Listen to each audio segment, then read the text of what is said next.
it's Megan. Welcome back to my channel. Today I'm going to be sharing with you 4 different casserole recipes. These are some of my family's favorites. They are really nice because they're not super like heavy casseroles, and they don't involve any canned like cream of chicken soup or anything. So I have 2 chicken recipes, 2 chicken casseroles and 2 beef casseroles, and they're all super good. So let's turn the camera around and I'll show you what we're making. So this first recipe is going to be chicken pot pie crumble. Somehow I missed giving you guys an overview shot of all of the ingredients.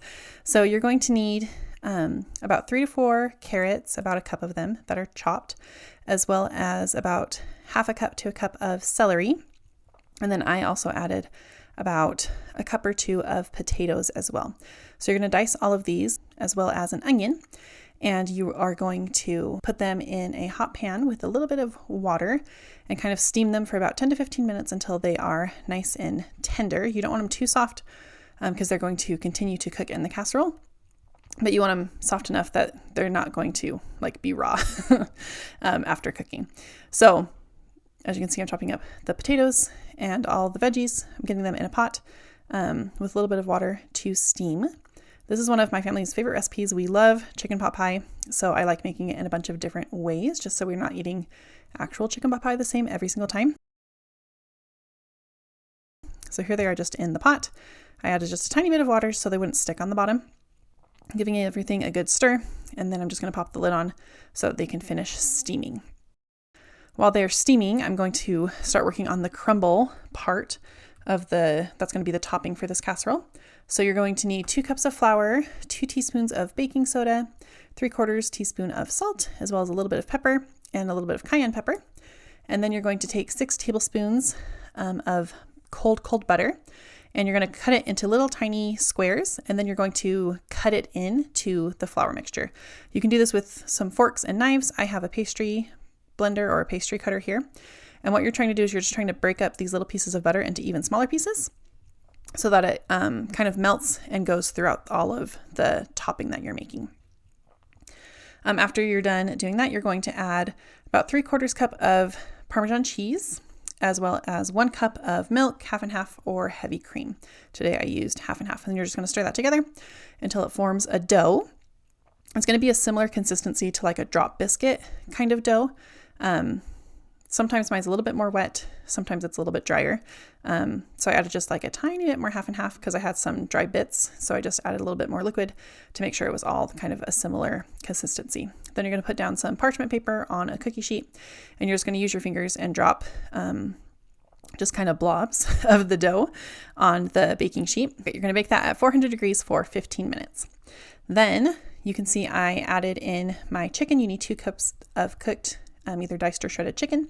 So I added that together, and then I'm going to start working on my roux. So I melted some butter, and then I added some flour to it, and then I'm slowly going to add milk and chicken broth.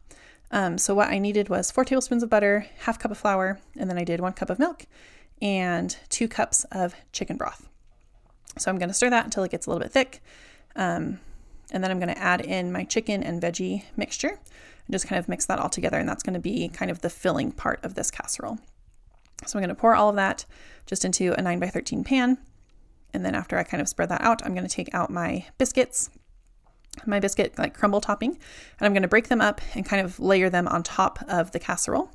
Now, because everything's cooked, when you put it in the oven, you're mostly just putting it in to heat everything through and make everything kind of the flavors meld together a little bit. I like putting it on a rimmed cookie sheet just so that no filling actually comes out on accident. I didn't have any spillage this time, but it's just easier to be safe than sorry. And here's what it looks like at the end. It's very good. So we are doing the green chili chicken casserole. This one I kind of actually started before I remembered to pull out my camera. So you're going to need about 3 cups of uncooked rice. You're going to need 8 ounces of green chilies, 2 cups of shredded cheese, 1 to 2 cups of sour cream, garlic powder, salt, pepper, cilantro if you want it. You can also add 1 to 2 cans of cream of chicken soup if you want to, or you can just add extra milk and sour cream to kind of get it to the creamy consistency that you want to. And also you're going to need 2 cups of chicken and a can of green enchilada sauce. So I just pretty much mix all of that together. Super easy. It comes together super fast. And you're going to put it into a 9x13 pan. This pan's a little bit smaller because I made just a half recipe, but the ingredients I gave you are for a full recipe.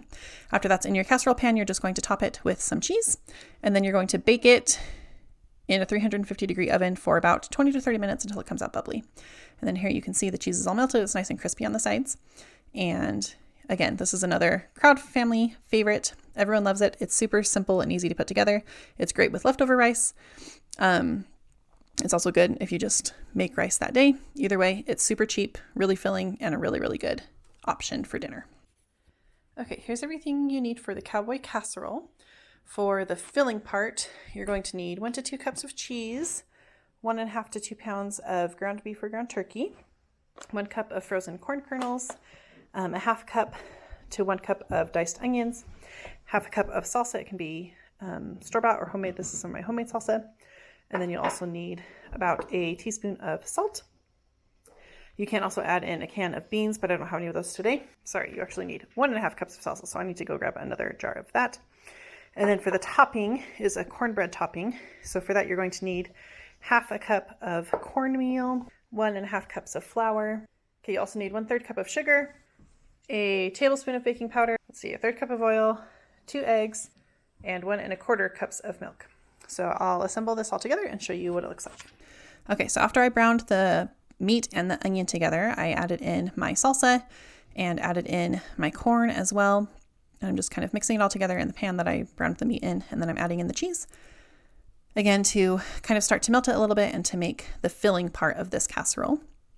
And then after I've done all of that, I'm just going to pour it into, again, a 9x13 pan, kind of pour it in the bottom. All these recipes are super easy to half as well, and you can make in like an 8x8, 9x9, or smaller sized pan. And then after I did that, I made the cornbread topping. So I started by adding in my cornmeal, and then I added in the flour. I also added in the sugar and the salt and the baking powder and the oil, and then I'm going to add in the eggs and the milk. And again, this is another family favorite. Both my kids really liked this one.